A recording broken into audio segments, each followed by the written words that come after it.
need to feel productive. I gotta feel productive today. Hi, I'm Willie and this is the Breslin, and today we're gonna be talking about one of my favorite things ever, and that is buying things.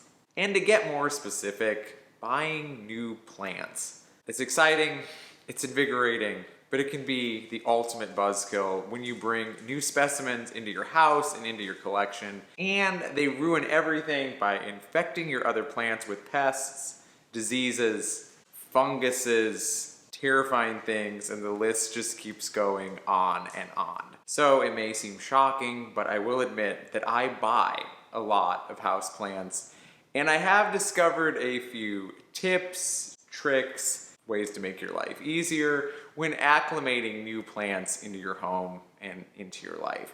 So today we're gonna repot some stuff, we're gonna do some rundowns of easy steps you can take to make sure that what is an inconvenience doesn't turn into a disaster. So let's get started. So walk with me, right? So we're gonna go, ow, I just hit my foot. So we're coming over to a large grouping of plants, and I just bought some plants. So even now, my first instinct is to put them where they're gonna look good with the plants I already have. Well, don't do that. I'm not doing that anymore because sometimes the most healthy looking plant can be crawling with really scary stuff, and it'll give this nice plant a bunch of issues you have to treat.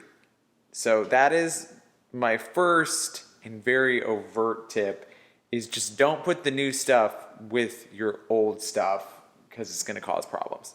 Okay, so I'm now in my bathroom, but today it's not just a bathroom, it's also going to be serving as the quarantine zone for the new plants. I like to just put them in the bathtub, keep an eye on things, see if there's any bugs in there. Just give them a day or two to chill out before I really start the process. So another first line of defensive issues is I like to spray everything down with this Captain Jack's Dead Bug Spray.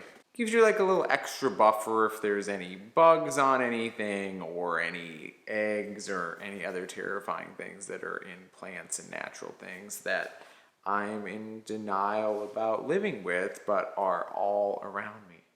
Hey, I'm back on my knees again. So these are freshly out of the quarantine bathtub, which I will just take a moment and address that leaving your plants, even for a short amount of time without sunlight, is not the absolute best for their overall health. But I do it anyway, so I thought it was worth putting into the universe that it's maybe not the best practice. These have been drying out, the soil is ready to shake off, and we're gonna do that, and we're gonna take a really good look at the roots and make sure there's no rot going on. We're gonna make sure there's no creepy crawlies. One time I bought this Salome philodendron and it was so full of garden centipedes, it was truly terrifying. And they kept crawling out for months. And look at all of the emotional trauma I could have saved myself by just repotting it right away. And that's what we're gonna do today. I did a pretty thorough job, but I was very gentle. And I can tell you that this is like most baby plants you're gonna get. It's not that established. The roots look really healthy, but a little bit fragile. This is a variegated jade. I just broke a leaf off. Yeah, me and jades, you know. But yeah, this one is definitely delicate. Looks like the roots are pretty good on this though.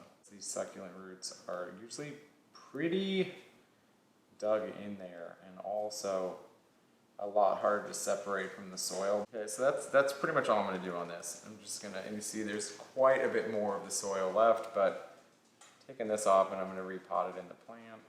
This is a devil's backbone, but I don't like how this mix is holding on to so much water. It does have some perlite in it. I think it has some vermiculite too, but I'm happy to report none of these have any weird smells. They're not rotting. This one's pretty waterlogged, which is one of the reasons I'm gonna switch it out for a more well-draining mix. And something that I've learned is that just find the problems early, you can fix them a lot easier.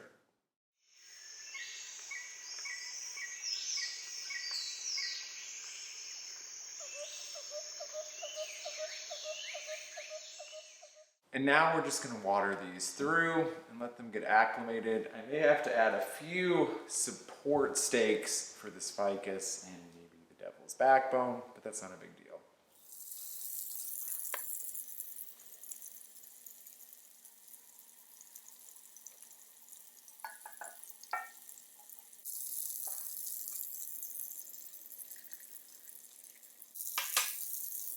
Well, that arduous task of domestic bliss is now past, and we have 3 repotted plants. Now we can just enjoy their amazing presence. So one thing I did, in addition to those other steps, is I did put some wood sticks in these pots to kind of help support things as the roots get established. I actually get these on Amazon. They're manicure sticks, and they work really well. All right, let's do a recap. So when we bring the plants home, we're gonna look at them longingly, and then we're gonna put them into quarantine.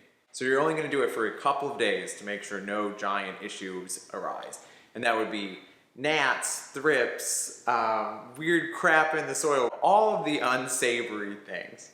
Once we get them out of quarantine, we're going to spray them down with Dr. Jack's dead bug. This is natural, it's safe, it's gonna get rid of anything on the leaves, anything on the surface of the plant, and you're gonna be good to go. Then after that, we're going to meticulously repot these. We're gonna remove most of the soil. We're gonna take a peek at the roots to make sure nothing's rotting. Then we're gonna use a soil that we know works good in our environment. Then after I have gently tamped down the soil, I'm gonna do a thorough water through.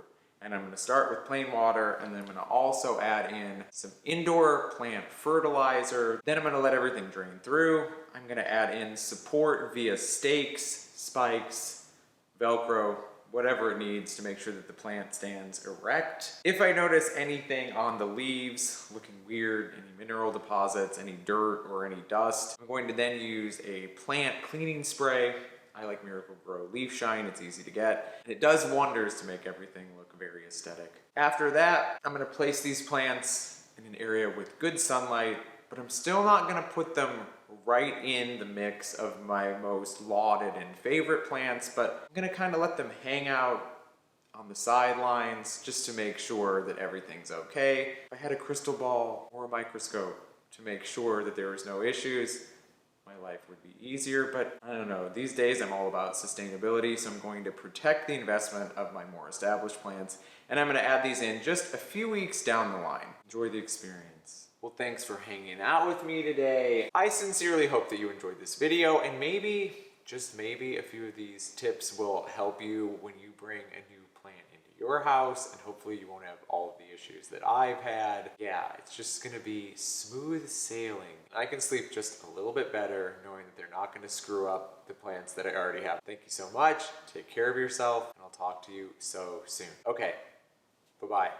Whispers wants to say bye too. Okay, so we have a Whispers alert. She's active, she's here to help. She was outside. Now she's going to be a repotting buddy.